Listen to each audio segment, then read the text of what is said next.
नमस्कार, मैं हूं पवन त्यागी।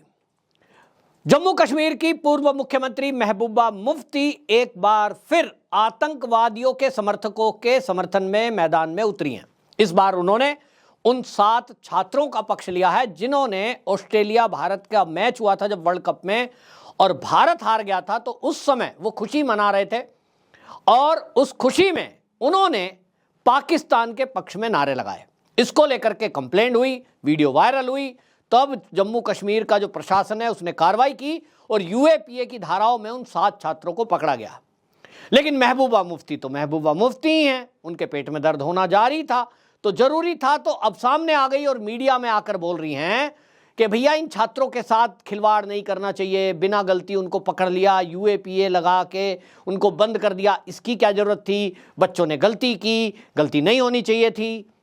ये वही महबूबा मुफ्ती हैं जो सेना पर पत्थरबाजों को ये कह रही थी कि ये तो भटके हुए हैं, इनको रोजगार नहीं है, कश्मीर में रोजगार नहीं है, इसलिए यहां के युवकों ने बंदूकें उठा रखी हैं। सरकार को चाहिए कि बात करे, इनके लिए विशेष पैकेज दे, और इन्हीं जैसे नेताओं के कहने पर केंद्र इनको देश की आजादी के बाद से लगातार 70 साल विशेष पैकेज देता रहा और ये हथियार उठा उठाकर हमारी सेना, हमारे सुरक्षा बल और कश्मीर के हिंदुओं को मारते रहे।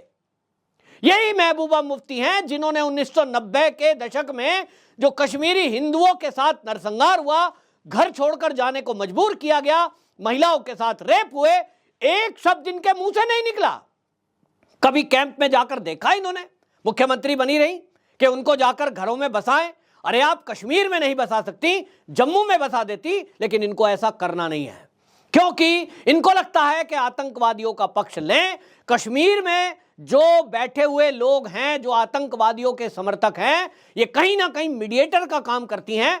ऐसा मीडिएटर जो पाकिस्तान में आतंकवादी बैठे हैं, उनकी जो कट्टरपंथी सोच है, और ये कश्मीर के जो छात्र हैं, इनके बीच का काम करना। आप सोचिए, कोई छात्र जिसको महबूबा मुफ्ती ये कह रही हैं कि उन्होंने कोई गलती नहीं करी थी, बात केवल मैच में भारत के हारने की बात नहीं है, बढ़कर बात यह है कि आप अगर पाकिस्तान जिंदाबाद के नारे लगाएंगे, आप भारत के बारे में उल्टी सीधी उलझलूल बात करेंगे, आप यदि तिरंगे का अपमान करेंगे, तब इस पर क्या कहेंगे? आप हमास का पक्ष लेंगे। वहां जो घटना हुई है वो खाली इतनी नहीं है कि भारत हार गया और इन्होंने ऑस्ट्रेलिया जिंदाबाद कह दिया होगा, इन्होंने भारत मुर्दाबाद कह दिया होगा, इतना भी नहीं है। तिरंगे का अपमान हुआ, हमास आतंकवादियों के पक्ष में आपने नारे लगाए, आप फिलिस्तीन के पक्ष में नारे लगाएं तो हमास के ही आप पक्षधर हैं, ये बात समझना होगा, क्योंकि केंद्र सरकार सीधे सीधे इस पर एक निर्णय दे चुकी है। तो आप में से बहुत सारे लोग ऐसे हैं जिनकी मानसिकता ऐसी है, वो हमारे और आपके टैक्स के पैसे से पढ़ रहे हैं। जी जनाब, कश्मीर के अंदर जो भी कुछ आप विकास देख रहे हैं वो कहां से हो रहा है? वो आपके और हमारे टैक्स के पैसे से हो रहा है। और ये टैक्स तो अब मोदी सरकार आई है तो लेना शुरू हुआ है, इसीलिए बेचैनी है। पहले तो टैक्स देते ही नहीं थे, वहां कोई जीएसटी लागू नहीं था। ये धारा 370 हटी है तो जीएसटी लागू हुआ है। और मैं कश्मीर गया हूं, मेरी बात हुई है, मैं वहां ऑटो वाले से, टैक्सी वाले से, दुकानदार से जब बात करता हूं तो लोग कह रहे हैं अरे मोदी सरकार तो बहुत खराब है, धारा 370 हटा दी, देखो जी हमें टैक्स देना पड़ रहा है। पहले फ्री की खा रहे थे, अब थोड़ा सा देना पड़ रहा है। आप वहां पर जिस तरह का व्यापार कर रहे हैं, एक छत्र शासन है, टैक्सी वाला तो मुस्लिम, वहां पर शिकारा चलाने वाला तो मुस्लिम, और जो दुकानदार होटल वाले हैं वो मुस्लिम। वहां पर जितने भी पर्यटक स्थल हैं उसमें जो A to Z सारा कारोबार कर रहे हैं वो केवल एक विशेष वर्ग से संबंधित हैं, हिंदू तो वहां छोड़ा ही नहीं गया। यही षड्यंत्र था। टैक्स देना नहीं है, बिजली फ्री की लेनी है, सड़कें सरकार फ्री में बनाए, और तो और केंद्र सरकार हर साल करोड़ों का पैकेज दे रही है अपने कर्मचारियों को, LTC के नाम पर कश्मीर में भेजा जा रहा है। अगर ये पर्यटक ना जाए तो वहां कश्मीर क्या तरक्की करेगा, कैसे तरक्की करेगा, क्या है आय का साधन? हाँ, कुछ साधन हैं, वहाँ कालीन बनते हैं, वहाँ ड्राई फ्रूट्स पैदा होते हैं, वहाँ सेब पैदा होते हैं, लेकिन मुख्य जो आय का स्रोत है वो पर्यटन है। लेकिन कश्मीर में हमेशा से ये कहा गया, और एक उसके नाम पर कि भाई साहब यहाँ विशेष पैकेज दो। क्यों? क्योंकि धारा 370 लगी है साहब, हमारे तो अलग अधिकार हैं, हमारा तो संविधान भी अलग है, हमारा तो विधान भी अलग है, अपने हिसाब से चलेंगे हम तो साहब। और अपना हिसाब क्या है? अगर महबूबा मुफ्ती से पूछ लो या अलगाववादी नेताओं से पूछ लो तो कहेंगे रेफरेंडम करा लो साहब, हम किधर रहना चाहते हैं। तो कहां रहना चाहते हो? आजादी दे दो हमें, हमको चाहिए आजादी। आजादी हुई थी 47 में, जिनको जाना था वो गए और जिनको नहीं जाना था वो रहे। तो अब जो रहे वो रहें, और जिनको नहीं रहना है अभी भी तो आजाद है। पासपोर्ट बनाओ, वीजा बनाओ, आपके लिए कार्यालय खुला है और जहां चाहे जाओ। कौन रोकता है भाई? जबरदस्ती तो किसी ने रोका नहीं है। बहुत सारे लोग जो इस देश से प्यार भी करते हैं, उनमें से भी बहुत सारे लोग ऑस्ट्रेलिया रहते हैं, कनाडा रहते हैं, अमेरिका रहते हैं, दुनिया में जगह जगह रहते हैं। आप भी चले जाओ, कौन रोक रहा है? लेकिन रहना भी यहीं है, खाना भी यहीं का है, लेकिन गाना यहां के विरोध में है।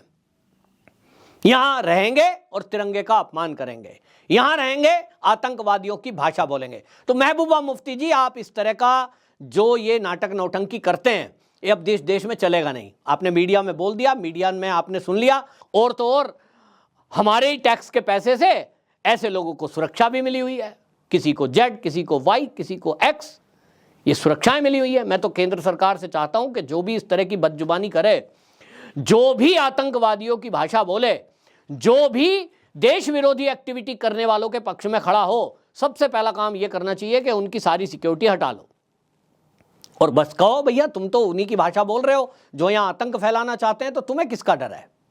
हिंदू तो ऐसा है नहीं, ना राष्ट्रवादी लोग ऐसे हैं, ना सनातनी लोग ऐसे हैं। जो सनातनी लोग हैं, जो राष्ट्रवादी लोग हैं, जो कानून का पालन करने वाले लोग हैं, वो हमेशा कोर्ट कचहरी और पुलिस की तरफ देखते हैं कि भैया ये कानून इनको सजा देगा। अपने आप कानून हाथ में नहीं लेते, तो इनके लिए क्या खतरा है? और इसलिए इनकी सेफ्टी, सुरक्षा हटा देनी चाहिए। खामोखा अरबों रुपया इनके ऊपर खर्च हो रहा है ऐसे लोगों के ऊपर, इनकी सुरक्षा के नाम पर, और ये बकवास करते हैं, ये आतंकवादियों की भाषा बोलते हैं, ये ऐसे लोगों को भड़काने का काम करते हैं। महबूबा मुफ्ती को तो कहना यह चाहिए था कि कश्मीर के अंदर जो भी बालक हैं, ये नजीर लें इस बात से कि इन 7 पर UAPA लगा है, क्योंकि इन्होंने तिरंगे का अपमान किया, आतंकवादियों के पक्ष में नारे लगाए, पाकिस्तान के पक्ष में नारे लगाए। भाई ऐसा और कोई मत करना, क्योंकि कानून बड़ा कड़ा है और अब मोदी सरकार केंद्र में है जो किसी को बख्शती नहीं है। कानून का राज। जब मेरे ऊपर यह संविधान और कानून लागू है कि मैं जरा किसी के बारे में एक शब्द बोलूं तो मुझे पुलिस पकड़ लेती है।